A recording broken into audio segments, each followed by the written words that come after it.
నమస్కారం ADB news కి స్వాగతం. ముందుగా ముఖ్యాంశాలు.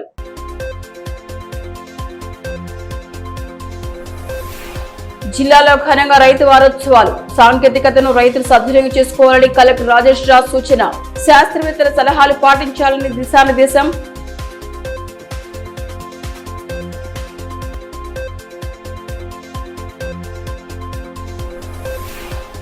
నిరుద్యోగ యువతకు ఉపాధి కల్పనే ప్రభుత్వ లక్ష్యం. భారీ జాబ్ మేళకు విశేష స్పందన. అపార అవకాశాలను వినియోగించుకోవాలని సూచన.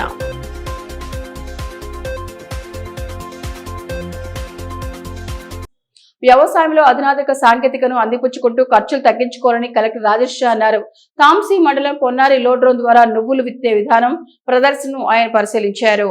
వ్యవసాయ రంగంలో ఆధునిక సాంకేతిక పరిజ్ఞానాన్ని అందిపుచ్చుకోవడం ద్వారా రైతులు తక్కువ పెట్టుబడితో ఎక్కువ లాభాలను ఆర్జించవచ్చని జిల్లా కలెక్టర్ రాజేష్ అన్నారు. బుధవారం తాంసీ మండలం పొన్నారి గ్రామంలో ప్రొఫెసర్ జయశంకర్ తెలంగాణ రాష్ట్ర వ్యవసాయ విశ్వవిద్యాలయం భారత వ్యవసాయ పరిశోధన మండలి సంయుక్తంగా కృషి విజ్ఞాన కేంద్రం నిర్వహించిన డ్రోన్ సాంకేతిక ద్వారా నువ్వులు విత్తే విధానం ప్రదర్శనను ఆయన పరిశీలించి వివరాలపై ఆరా తీశారు. ఈ సందర్భంగా డ్రోన్ ద్వారా విత్తనాలు చెల్లే ప్రక్రియను ఆయన స్వయంగా పరిశీలించి డ్రోన్ ఏ విధంగా పనిచేస్తోంది, విత్తనాలను ఎంత వేగంగా ఎంత సమానంగా చల్లుతోంది అనే అంశాలపై శాస్త్రవేత్తలు కలెక్టర్కు వివరించారు. ఈ కార్యక్రమం Ichoda ATMA chairman Kaudala Narayana, professor Jayashankar, university శాస్త్రవేత్త రామ్ గోపాల్ వర్మ, హకా మేనేజర్ వెంకటేశ్వర్లు, జేడీఏ శ్రీధర్ స్వామి, గ్రామ సర్పంచ్ భూమన్న, రైతు కేమ లక్ష్మణ్, ఏవో రవీందర్, పలువురు శాస్త్రవేత్తలు రైతులు పాల్గొన్నారు. అనంతరం కలెక్టర్ మాట్లాడుతూ సాంప్రదాయ పద్ధతిలో విత్తనాలు విత్తడం వల్ల సమయం శ్రమతో పాటు విత్తనాల వృధా ఎక్కువగా ఉంటుందని, డ్రోన్ల వాడకం ద్వారా వీటిని సమర్థవంతంగా అధిగమించవచ్చని అన్నారు. డ్రోన్ల ద్వారా విత్తనాలు చల్లడం, మందులు పిచికారీ చేయడం వల్ల కూలీల కొరత సమస్య తీరడమే కాకుండా సాగు ఖర్చు గణనీయంగా తగ్గుతుందని వివరించారు. వినూత్న ఆవిష్కరణలను రైతులకు చేరువ చేసేందుకు జిల్లా యంత్రాంగం విజ్ఞాన కేంద్రం నిరంతరం కృషి చేస్తున్నాయని, రైతులు ఈ తరహా ఆధునిక యంత్రాలను వినియోగించుకోవాలని సూచించారు. 2025-26 ఆర్థిక సంవత్సరానికి గాను ఖర్చు తక్కువతో కూడిన పరిష్కారాలను రైతులకు చూపేందుకు ఈ క్షేత్రస్థాయి ప్రదర్శన ఎంతగానో దోహదపడుతోందని ఆశాభావం వ్యక్తం చేశారు. ఇది విజిట్ చేస్తే, ఇన్స్పెక్షన్ చేస్తే మళ్ళీ మనం ఈ యాంత్రీకరణం అంటే డ్రోన్ టెక్నాలజీ ద్వారా ఏవైతే సీడింగ్ కావచ్చు, సోయింగ్ కావచ్చు, స్ప్రేయింగ్ కావచ్చు, అవి ఇంకా కూడా ప్రోత్సాహం చేయడానికి ఆస్కారం ఉంటుంది. సో ఇది చాలా రోజుల క్రితంలో మనం డిస్కషన్ చేయడం జరిగింది. ఈరోజు అవి చూస్తే ఐఎమ్ ఫీలింగ్ వెరీ హ్యాపీ, చాలా సంతోషపడుతున్నాము. ఎందుకంటే ముఖ్యంగా కేవీకే ప్రొఫెసర్ గారు, రామ్ గోపాల్ వర్మ గారు, తర్వాత రైతులు లక్ష్మణ్ గారు, సో వారు ఇద్దరు ఒక సంకల్పంతో అంటే దృఢ సంకల్పంతో ఒక ప్రయోజనం చేస్తేనే మళ్ళీ రిజల్ట్ వస్తాయి. ఎవరు ప్రయోజనం చేయడం లేదంటే రిజల్ట్ ఎక్కడ వస్తాయి? ప్రయోజనం చేస్తేనే రిజల్ట్ వస్తాయి. ఇందాక చెప్పినట్టు అంటే ఇప్పుడు దాంట్లో వెయిట్ కూడా చాలా తక్కువ ఉంటాయి. వెయిట్ తక్కువ ఉంటేనే కూడా మళ్ళీ ఇక్కడ ప్రయోజనం చేసిన తర్వాత కూడా మంచి రిజల్ట్ రావడం జరిగింది. కాబట్టి మళ్ళీ ప్రొఫెసర్ గారికి, రామ్ గోపాల్ వర్మ గారికి, లక్ష్మణ్ గారికి నా తరఫు నుంచి హృదయపూర్వకంగా అభినందన తెలియజేస్తున్నాము. మీరు ఇది ఆదిలాబాద్ జిల్లాకి మొత్తం దేశంలో ఒక మోడల్ గా అగ్రికల్చర్ రంగంలో తీసుకొని వచ్చినందుకు మీ ద్వారా చాలా మంది రైతులు కూడా ఇంకా ఇది ప్రోత్సాహం తీసుకొని ముందుకి వస్తారు. కాబట్టి ఈ ఒక మంచి కార్యక్రమం కూడా చేయడం జరుగుతుంది. ఈ రోజు ఇక లక్ష్మణ్ గారు పొలం నుంచి మిగతా ఇక్కడ ఉన్న రైతులు కూడా మళ్ళీ అది చూసుకొని నాకు అంటే ఆలోచన ఉంది, నమ్మకం ఉంది, మీరు కూడా తప్పకుండా రాబోయే రోజులో ఇవి మీ పొలంలో కూడా అమలు చేస్తారు. దాని ద్వారానే ఒక్కరికి చూసుకొని మళ్ళీ ఏవైతే లేబర్ కాస్ట్ కావచ్చు, తర్వాత ఎక్కువ వాటర్ కన్జంప్షన్ అంటే ఇక్కడ లేబర్ ఒకటే నేను చూస్తే ఓకే, కానీ వాటర్ కూడా 25 టైమ్స్ సేవింగ్ అవుతున్నాయి. అంటే అది చాలా ఇంపార్టెంట్. ఇప్పుడు మనం చూస్తే ఈ టైంలో చూస్తే ఎవరైనా దగ్గర అడిగితే అంటే గ్రౌండ్ వాటర్ లెవెల్ తక్కువ అవుతున్నాయి ఎండాకాలంలో. అది ఒక చాలా విపరీతంగా సమస్య ఉంది. అంటే వాటర్ యూజ్ ఎఫిషియన్సీ అంటే మనం ఏవైతే సాగునీటి ఉన్నాయో సాగునీటికి మళ్ళీ మనం తక్కువ వాటర్లో మనం ఎక్కువ ఒకవేళ ఈ దిగుబడి రాగలిగితే అదే యాక్చువల్ గా మేజర్ గా విజయం ఇప్పుడు క్లైమేట్ చేంజ్ పరిస్థితిలో చూస్తే. సో అది ఒకటి చాలా నాకు నచ్చింది. సో లేబర్ కాస్ట్ కావచ్చు, వాటర్ యూజ్ ఎఫిషియన్సీ కావచ్చు, అది కూడా దీంతో సక్సెస్ఫుల్ గా అయింది. కాబట్టి మళ్ళీ ఇక్కడ ఉన్న రైతులు అవి మీరు కూడా రాబోయే రోజుల్లో మీ పొలంలో కూడా దయచేసి అమలు చేయాలి. ప్రైవేట్ రంగంలో ఉన్న అవకాశాలను యువత సద్వినియోగం చేసుకుంటూ ఉన్నతంగా ఎదగాలని కలెక్టర్ రాజేష్ బాబు సూచించారు. బుధవారం తెలంగాణ మైనార్టీ గురుకుల బాలికల పాఠశాల ఏర్పాటు చేసిన భారీ జాబ్ మేళకు ఆయన ముఖ్య అతిథిగా హాజరై యువతకు దిశానిర్దేశం చేశారు. నిరుద్యోగ యువతకు ఉపాధి కల్పనే ప్రభుత్వ ప్రధాన లక్ష్యమని జిల్లా కలెక్టర్ రాజేష్ అన్నారు. రాష్ట్ర క్రీడలు యువజన సేవల శాఖ ఆధ్వర్యంలో బుధవారం తెలంగాణ మైనార్టీ గురుకుల బాలికల పాఠశాల నిర్వహించిన భారీ జాబ్ మేళా కార్యక్రమానికి ఆయన ముఖ్య అతిథిగా హాజరయ్యారు.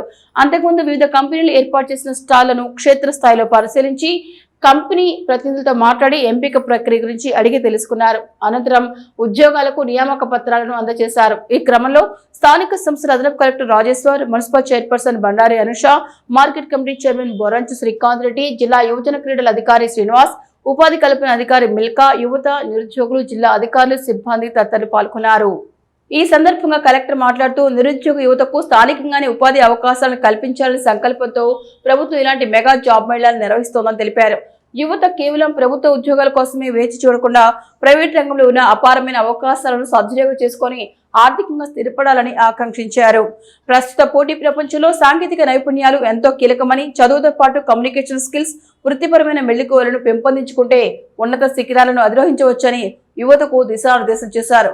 నియామక పత్రాలు అందుకున్న వారు క్రమశిక్షణతో ఉన్నతంగా స్థిరపడాలన్నారు.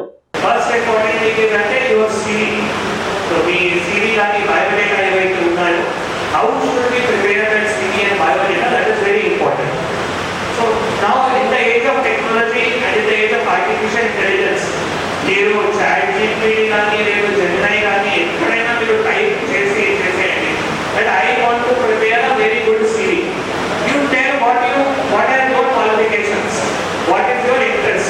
అవి అన్ని మీరు మీటింగ్ ఇవ్వండి. లైక్ మా 10th లో ఎంత మార్క్స్ ఉన్నాయి, ఇంటర్ లో ఎంత మార్క్స్ ఉన్నాయి, గ్రాడ్యుయేషన్ దీంట్లో చేశాము, గ్రాడ్యుయేషన్ లో ఎంత మార్క్స్ ఉన్నాయి, మా హాబీస్ ఏంటి ఉన్నాయి, తర్వాత మీ బ్యాక్గ్రౌండ్ ఏంటి ఉన్నాయి, అవి అన్ని కూడా మీరు ఒకవేళ అక్కడ చాట్ జీపీటీలో లేదు జెమినైలో ఎక్కడైనా ఫీడ్ ఇచ్చారు, ఒక మెసేజ్ పెట్టాలి. Please prepare a very good biodata, please prepare a very good CV. In 5 minutes that software will give you that CV. అంటే టెక్నాలజీ ఇంకా సులభంగా అయింది. ఐ థింక్ మీకు ఐడియా ఉండకపోవచ్చు, బట్ కనీసం ఫ్యూచర్ అయినా ఇట్లా మనం మన సివి ఏదైతే బయోడేటా ఉంటుందో అట్లా తప్పకుండా తయారు చేయాలి. బికాస్ ఏదైనా ఒక కంపెనీ అంటే ఫస్ట్ మీ సివి బయోడేటాని చూసుకోవాలి, దాని తర్వాతనే వాళ్ళకి ఇంట్రెస్ట్ అవుతాయి.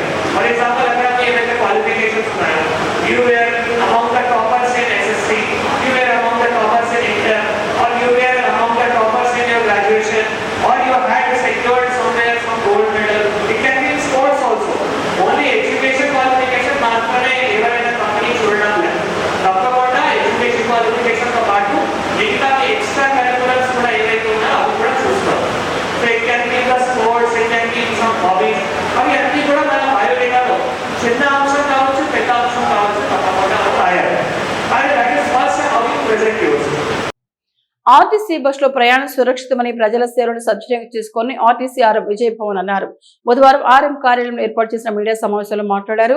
ఆర్టీసీని ప్రజలకు మరింత చేరువ చేసేలా సర్వీసులు అందిస్తున్నామని తెలిపారు. ఆదిలాబాద్ నుంచి హైదరాబాద్ కు నిత్యం సూపర్ లగ్జరీతో పాటు ఏసీ బస్సులు నడిపిస్తున్నామన్నారు. ప్రయాణికుల ఫీడ్బ్యాక్ తీసుకునేలా ప్రత్యేక నెంబర్లను అందుబాటులో ఉంచడం జరిగిందన్నారు. ప్రయాణికుల భద్రతే లక్ష్యంగా ఆర్టీసీ బస్సులను నడిపిస్తున్నామన్నారు. ప్రజలు వీటిని ఆదరించాలని కోరారు. ఆర్టీసీ ఆదిలాబాద్ రీజనల్ మేనేజర్గా గత ఏప్రిల్ నెలలో ఇక్కడ రిపోర్ట్ చేయడం జరిగింది. అయితే ఇక్కడ ప్రయాణికులకు చెప్పాల్సింది ఏమిటంటే, మాకు మెయిన్గా హైదరాబాద్ సెక్టర్లో దాదాపు మాకు 24 బస్సెస్ జరుగుతూ ఉన్నాయి. అందులో 18 సూపర్ లగ్జరీ ఉన్నాయి, అదేవిధంగా 2 ఏసీ బస్సులు ఉన్నాయి రాజధాని, అదేవిధంగా 2 లహరీ బస్సులు ఉన్నాయి, ఇంకా 2 లహరీ ఏసీ బస్సులు ఉన్నాయి. ఇవన్నీ ఉన్నాక కూడా మాకు ఏంటంటే ఎక్కువ ప్యాసింజర్స్ అంతా అనుకున్నంత స్థాయిలో ఆదరణ రావట్లేదు. ప్రయాణికుల విజ్ఞప్తి ఏంటంటే ఆర్టీసీ బస్సులోనే ప్రయాణం చేయడానికి విజ్ఞప్తి. ఇందులో మాకేంటంటే రాజధాని బస్సుల్లో కానీ, సూపర్ లగ్జరీ బస్సులో కానీ వాటర్ బాటిల్స్ కూడా ఇట్లా ఒకటి క్యూఆర్ కోడ్ ఒకటి ఏర్పాటు చేయడం జరుగుతుంది అనమాట. ఈ క్యూఆర్ కోడ్లో ఏంటంటే మనకు ప్రయాణికులు బస్సు యొక్క కండిషన్ ఎట్లా ఉంది, ఒక 7 క్వశ్చన్స్ వస్తాయి.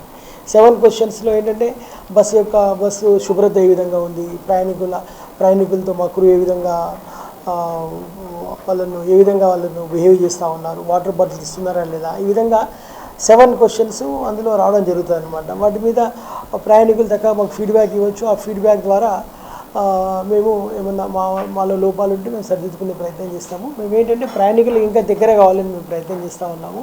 ఇప్పుడు కొత్తగా ఇక్కడ గవర్నమెంట్ ఆఫీసెస్ కానీ, లేకపోతే ఇంకా మెడికల్ కాలేజ్ ఉంది మనకు రిమ్స్, అక్కడ కూడా బస్ స్టాప్లో ఏర్పాటు చేసి అక్కడ మాకు ఏంటంటే అక్కడ బోర్డింగ్ పాయింట్ ఏర్పాటు చేయడం జరుగుతుంది. అదేవిధంగా మా యొక్క ఎవరైతే ఉన్నారో మనకు ఏటీవీ ఏజెన్సీ కావచ్చు, లేకపోతే మన బుకింగ్ కౌంటర్లలో కావచ్చు, వాళ్ళందరూ కూడా ఏంటంటే ప్రయాణికులందరితో కూడా ఫోన్లో అవైలబుల్ ఉంటారు. ఆ ఫోన్ నెంబర్స్ కూడా మీకు ఇప్పుడు ఇస్తాము. ఆ ఫోన్లలో కూడా మాట్లాడి మనము చక్కగా రిజర్వేషన్ చేసుకునేటువంటి అవకాశం ఉంది. అయితే ఇక్కడ ప్రైవేట్ వెహికల్స్ కూడా చాలా ఉన్నాయి, మనం చూస్తున్నాము. దాదాపు 28 బస్సులు ప్రైవేట్ బస్సులు తిరుగుతూ ఉన్నాయి, ఏసీ నాన్ ఏసీ కలుపుకొని. సరే వాళ్ళ ఫేర్ కొంచెం తక్కువ ఉండొచ్చు, బట్ ఏంటంటే ఆర్టీసీ బస్ అంటే సేఫ్టీకి చాలా ప్రాముఖ్యత ఇవ్వడం జరుగుతుంది. ప్రజాపాలన ప్రగతి ప్రణాళికలో భాగంగా రైతు వారోత్సవాలను జిల్లా వ్యాప్తంగా నిర్వహిస్తున్నారు. ఇందులో భాగంగా తాంసీ మండలం హస్నాపూర్ గ్రామంలో నిర్వహించిన అవగాహన సదస్సులో కలెక్టర్ రాజేష్ షా ముఖ్య అతిథిగా పాల్గొని పలు సూచనలు చేశారు. పంట సాగులో శాస్త్రవేత్తల సలహాలు సూచనలు పాటిస్తూ అధిక దిగుబడులు సాధించాలని కలెక్టర్ రాజేష్ షా అన్నారు. ప్రజాపాలన ప్రగతి ప్రణాళిక రైతు వారోత్సవాల భాగంగా తాంసీ మండలం హస్నాపూర్లోని రైతు వేదికలో రైతులకు క్రాప్ ఇన్సూరెన్స్, వ్యవసాయానికి రుణాలు, భూసార పరీక్షలు, రసాయన ఎరువుల వినియోగం, నేల ఆరోగ్యం, పెట్టుబడి వ్యయం తగ్గించుకోవడం తదితర అంశాలపై అవగాహన కల్పించారు. అదేవిధంగా పంట వ్యవసాయ వ్యర్థాలను కాల్చడం ద్వారా కలిగే అనర్థాలు, పంట మార్పిడి ప్రయోజనాలు, భూమిలో తేమ ఆవశ్యకత, గట్ల మీద మొక్కలతో అదనపు ఆదాయం, సేంద్రియ వ్యవసాయంపై విస్తృత సూచనలు చేశారు. ఈ కార్యక్రమంలో ప్రొఫెసర్ తెలంగాణ అగ్రికల్చర్ యూనివర్సిటీ శాస్త్రవేత్త రాంగోపాల్ వర్మ, డిఈఓ శ్రీధర్ స్వామి, హెచ్ఏకేఏ జేడీఏ వెంకటేశ్వర్లు, మార్కెటింగ్ అధికారులు, sarpanch Lingareddy, MPO Avinash, IDFC bank manager Bheema Reddy, AO Ravinder, Fatima రైతులు పాల్గొన్నారు. ఈ సందర్భంగా జిల్లా కలెక్టర్ రాజేష్ షా మాట్లాడుతూ రైతులు సేంద్రియ వ్యవసాయం చేయాలన్నారు. వ్యవసాయంలో పెట్టుబడులు తగ్గించుకోవాలన్నారు. ఎప్పటికప్పుడు శాస్త్రవేత్తల సలహాలు పాటిస్తూ ఆధునిక వ్యవసాయం చేయాలన్నారు. పద్ధతిలో వెళ్ళాలి, ఎంత ప్రకృతి వ్యవసాయం పద్ధతిలో వెళ్ళాలి, దాని గురించి చెప్పడం జరిగింది. ఆనాడు మీరు అందరూ కూడా నేల ఆరోగ్యం గురించి ప్రతిజ్ఞ కూడా తీసుకొని ఉన్నారు. తీసుకున్నారా ఆనాడు? మండే నాడు ఆ ప్రతిజ్ఞ తీసుకున్నారంటే దయచేసి తప్పకుండా పాటించండి, నేను మీ అందరికీ కూడా కోరుతున్నాము. అంటే ఎందుకంటే చాలా క్రితంలో మనం గతంలో ఎక్కువగా ప్రకృతి వ్యవసాయం చేశారు. అంటే మీ యాన్సెస్టర్స్ కావచ్చు, తాత కావచ్చు, ముత్తాత కావచ్చు, వాళ్ళు అంటే చాలా వరకు అప్పుడు రసాయనిక ఎరువు లేకుంటే కదా తర్వాత కదా రసాయనిక వచ్చేది. అప్పుడు ఎట్లా మరి ఆవు పెంట, ఆవు మూత్రం, గోమూత్రం అవి అన్నింటితో కూడా తయారు చేసి మనం ఎక్కువగా పద్ధతి వాడుకునేవారు. దాని గురించి మళ్ళీ కొంత మనం ఎక్కువ ఈ ప్రకృతి వ్యవసాయం దృష్టికి సాధించి ప్రకృతి వ్యవసాయానికి ముందుకు వెళ్ళాలని అందరికీ కూడా కోరుతున్నాం. విద్యుత్ శాఖ మున్సిపాలిటీకి సంబంధించిన పెండింగ్ బిల్లులను సీసీఐ యాజమాన్యం వద్ద వసూలు కోసం తక్షణ చర్యలు తీసుకోవాలని సీసీఐ సాధన కమిటీ నేతలు డిమాండ్ చేశారు. ఈ మేరకు బుధవారం municipal commissioner Jagadishwar Goud, municipal chairman Bandari Anusha, విద్యుత్ శాఖ ఇన్ఛార్జ్ ఎస్సీ చవ్హాన్లను కలిసి వినతి పత్రాలు అందించారు. ఈ సందర్భంగా సీసీఐ సాధన కమిటీ కో కన్వీనర్ విజ్జిగిరి నారాయణ, బండి దత్తాత్రి మాట్లాడుతూ ఇటీవల సిమెంట్ పరిశ్రమ యాజమాన్యం గుట్టుచప్పుడు కాకుండా సీసీఐ పరిశ్రమకు సంబంధించిన యంత్ర సామాగ్రిని తుక్కు కింద అమ్మకానికి 50 కోట్లకు టెండర్ పెట్టి ముంబైకి సంబంధించిన స్క్రాప్ కంపెనీకి ఇవ్వడం జరిగిందన్నారు. సీసీఐ పరిశ్రమను డిస్మెంటల్ చేయడంలో భాగంగా లోపల కూల్చివేత పనులు వేగవంతంగా జరుగుతున్నాయన్నారు. పరిశ్రమకు సంబంధించిన భూములు మైదానంగా మార్చిన తర్వాత తిరిగి కొత్త సిమెంట్ పరిశ్రమను పెడతారా లేదా అన్న అంశంపై స్థానిక ఎమ్మెల్యే, ఎంపీ సమాధానం ఇవ్వడం లేదన్నారు. భూ నిర్వాసితులకు 3 తరాలకు ఉద్యోగాలు ఇస్తామని భూములు తీసుకొని వారిని నిరాశ్రయులు చేశారన్నారు. మున్సిపాలిటీకి విద్యుత్ శాఖకు సంబంధించిన పెండింగ్ బిల్లులను వసూలు చేయడంలో 2 శాఖల అధికారులు నిర్లక్ష్యం వహించడం సరికాదన్నారు. మున్సిపల్ కౌన్సిల్ అనుమతి లేకుండా సీసీఐ పరిశ్రమలో జరుగుతున్న పనులను వెంటనే నిలిపివేయాలని డిమాండ్ చేశారు. ఈ కార్యక్రమంలో సీసీఐ సాధన కమిటీ కో కన్వీనర్ కొండా రమేష్, అరుణ్ కుమార్, వెంకటనారాయణ, కస్తాల అరుణ్, బొల్లు ఈశ్వర్, దాసరి రమేష్ తదితరులు పాల్గొన్నారు. ఆదిలాబాద్ సిమెంట్ పరిశ్రమ సంబంధించి సీసీఐ సాధన కమిటీ ఆధ్వర్యంలో జరుగుతున్న పోరాటంలో భాగంగా మొన్న ఏదైతే చర్చ వేదికలో తీసుకున్న నిర్ణయాల్లో భాగంగా ఈరోజు మున్సిపల్లో సీసీఐ పరిశ్రమ యాజమాన్యం మున్సిపాలిటీకి ఎంతైతే 4.5 కోట్లు బకాయి ఉన్నారో, అదేవిధంగా ఎలక్ట్రిసిటీ డిపార్ట్మెంట్కు 18 కోట్లు బకాయి ఉన్నారో, ఈ బకాయిలు చెల్లించకుండానే మున్సిపల్ సంబంధించినటువంటి పర్మిషన్ లేకుండానే అక్కడ పరిశ్రమ యాజమాన్యం ఆ సీసీఐ పరిశ్రమను డిస్మెంటల్ చేస్తున్న పరిస్థితి ఉంది. దీన్ని అడ్డుకోవాలని చెప్పి వీళ్ళు నోటీసులు పంపి అటు ఎలక్ట్రిసిటీ డిపార్ట్మెంట్ కానీ, మున్సిపల్ శాఖ వాళ్ళు కానీ సంబంధితమైనటువంటి పరిశ్రమ శాఖకు నోటీసులు పంపించి ఆ బకాయిని వసూలు చేయాలని చెప్పి అప్పటి వరకు ఆ పనులు నిలుపుదల కోసం వీళ్ళు ప్రయత్నం చేయాలని చెప్పి డిమాండ్ చేస్తూ ఇలా మున్సిపల్ కమిషనర్ గారికి, మున్సిపల్ చైర్మన్ గారికి, ఎలక్ట్రిసిటీ ఎస్సీ గారికి సీసీఐ సాధన కమిటీ ఆధ్వర్యంలో మెమోరాండం ఇవ్వడం జరిగింది.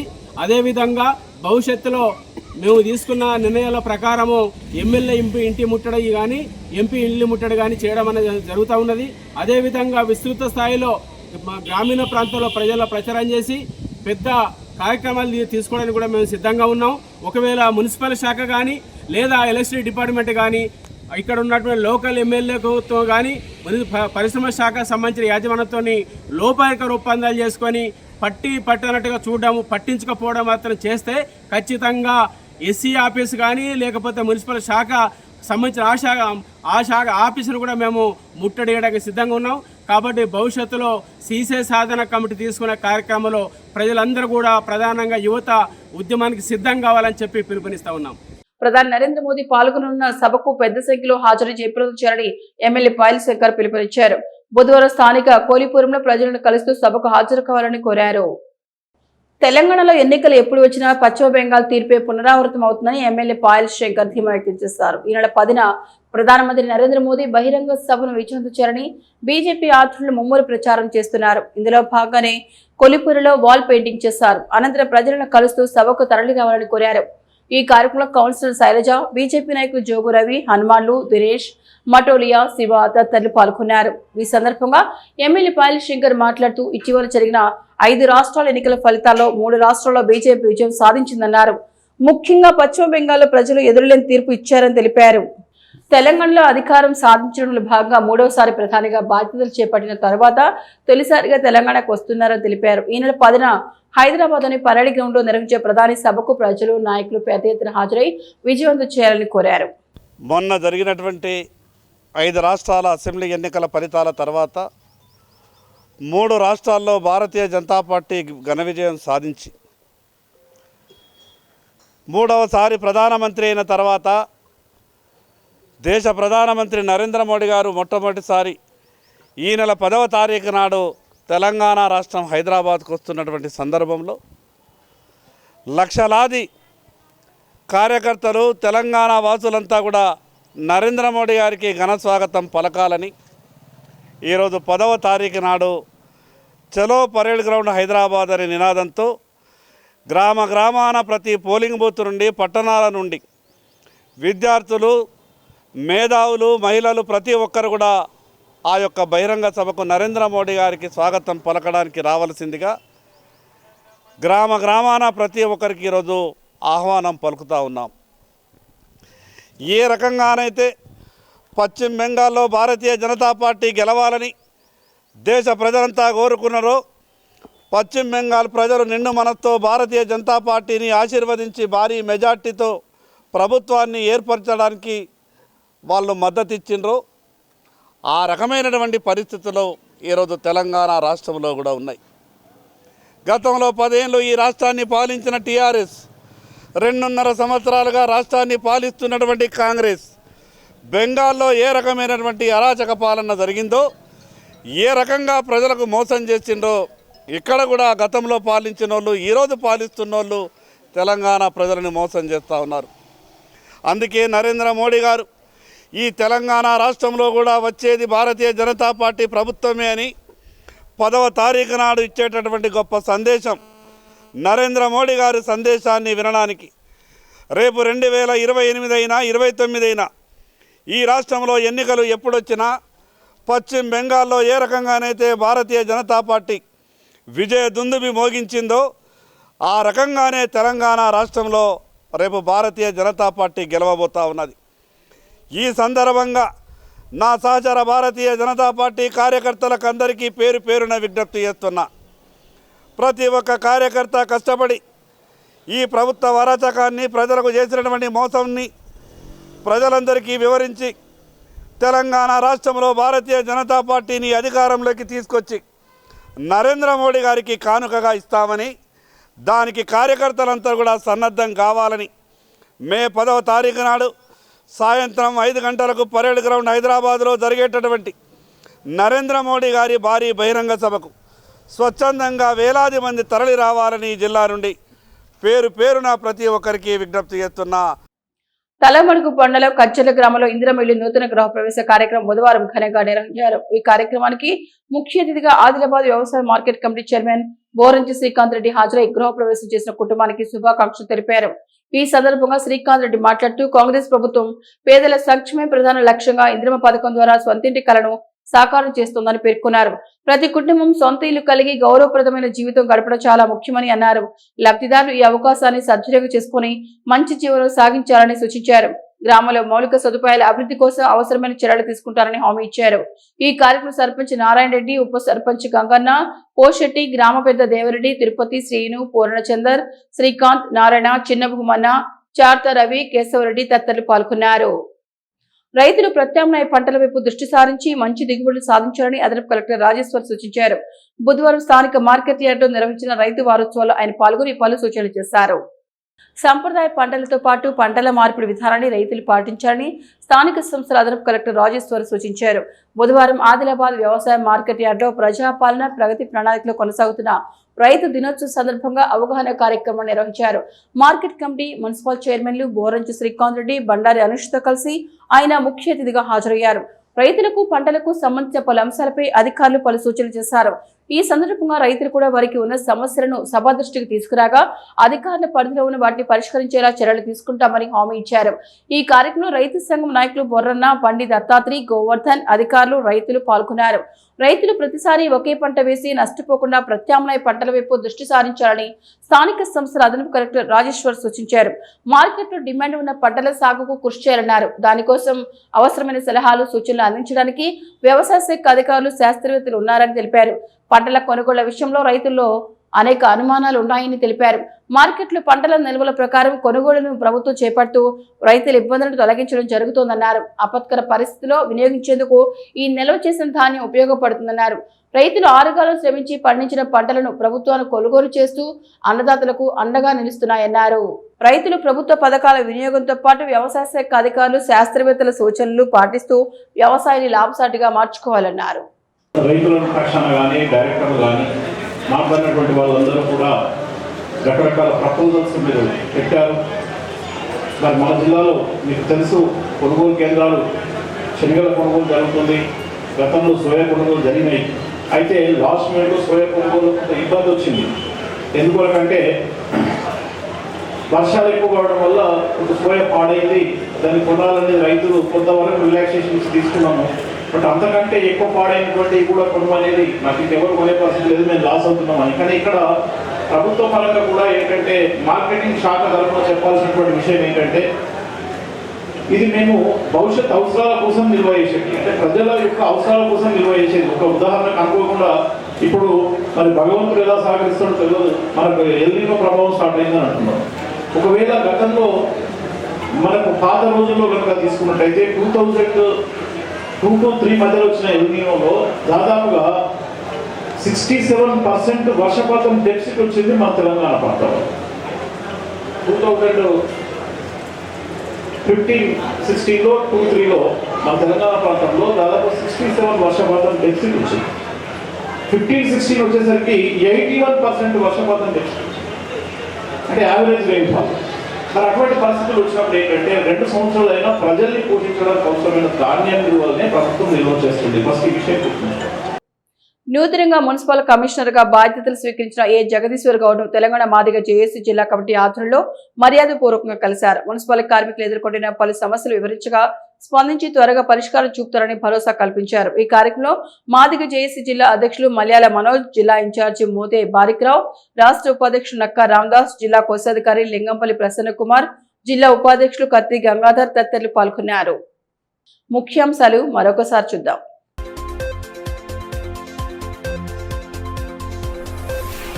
జిల్లాలో ఘనంగా రైతు వారోత్సవాలు. సాంకేతికతను రైతులు సద్వినియోగం చేసుకోవాలని కలెక్టర్ రాజేష్ రాజ్ సూచన. శాస్త్రవేత్తల సలహాలు పాటించాలని దిశానిర్దేశం.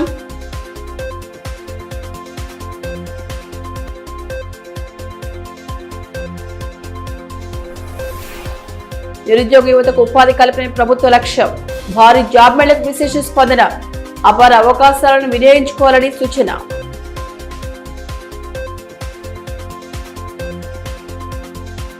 ఇవి ఈనాటి వార్తలు. చూస్తూనే ఉండండి ఏడీబీ న్యూస్.